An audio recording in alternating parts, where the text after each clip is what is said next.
This presentation will introduce you to cardiorespiratory endurance, the health-related component of fitness, which influences participation in continuous, sustained physical activity involving large muscle groups. Improving cardiorespiratory endurance is a central goal of physical education and provides a wide range of benefits, including reducing the risk of chronic diseases such as diabetes, obesity, hypertension, and heart disease. So, cardiorespiratory endurance is defined as the ability to perform large muscle, whole body exercises at a moderate to high intensity for extended periods of time. Examples of physical activities which primarily utilize cardiorespiratory endurance include jogging, running, biking, hiking, swimming, skateboarding, and playing competitive sports. Aerobic capacity is defined as the maximum amount of oxygen that the body is able to use to produce work, expressed in VO2 max or maximal oxygen uptake. Additionally, aerobic capacity is a measurement which can determine an individual's current level of cardiorespiratory endurance and can be used to track an individual's progress.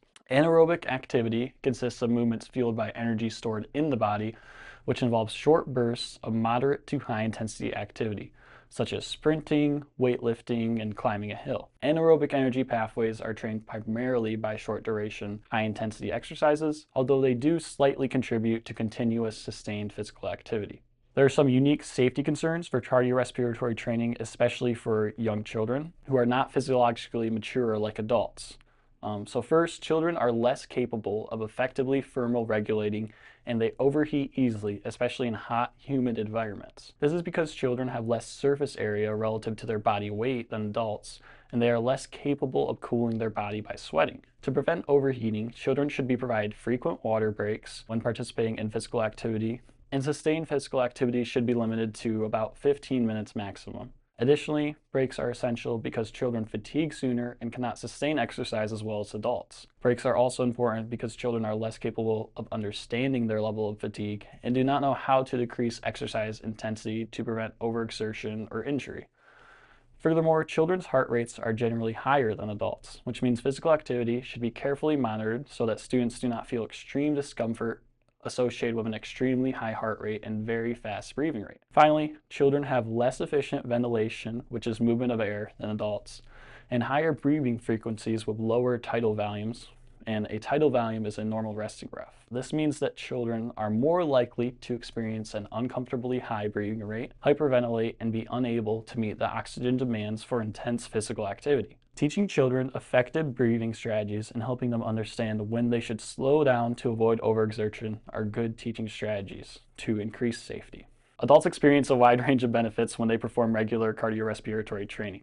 Children will also experience benefits, but to a lesser degree because they haven't fully developed the body systems, such as the lungs, blood vessels, heart, and thermoregulatory systems related to cardiorespiratory endurance. First, regular cardiorespiratory training will enable the lungs to work more efficiently, allowing deeper and less frequent breathing. This is because the body is more effective at extracting oxygen from the blood and moving it to the working muscles. In this way, the body uses oxygen and removes waste such as carbon dioxide more efficiently. This enhances performance of sustained physical activity utilizing aerobic energy systems. Additionally, a person's arteries become more elastic through participation in regular cardiorespiratory training, which allows greater blood flow and decreased blood pressure. Also, the resting heart rate lowers, the heart gets more rest and works more efficiently. These improvements decrease the likelihood for chronic diseases such as cardiovascular disease and high blood pressure, because less strain is put on the heart to meet the demands of daily living. Finally, cardiorespiratory training helps reduce the amount of LDL cholesterol and other bad fats in the blood, and increases the amount of good HDL cholesterol in the blood. This is an improvement in another important marker for many chronic diseases. There are a wide range of different types of cardiorespiratory training. One type of training is fartlek training, which is continuous training in which periods of increased intensity are interspersed with continuous activity. Fartlek training is different from interval training because the bursts of higher intensity are spontaneous, not systematically controlled. This type of training can help students understand pacing and effort and develop aerobic power. Interval training is when moderate to high intensity efforts are alternated with recovery periods.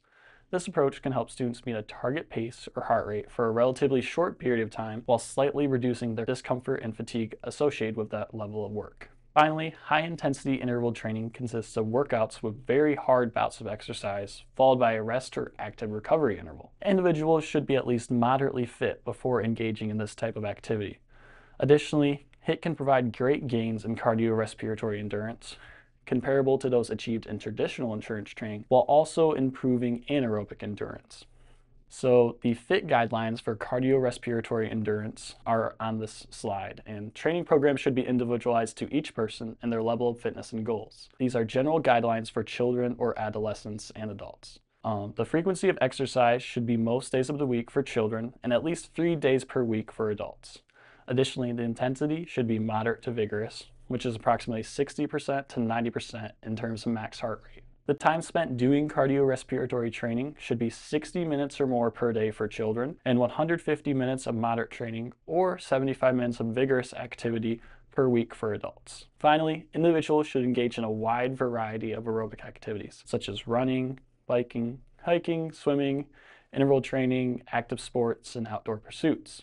In all, improving cardiorespiratory endurance is a central goal of physical education programs, and students should also develop the cognitive skills to implement plans to improve their own health-related fitness. Thank you for watching.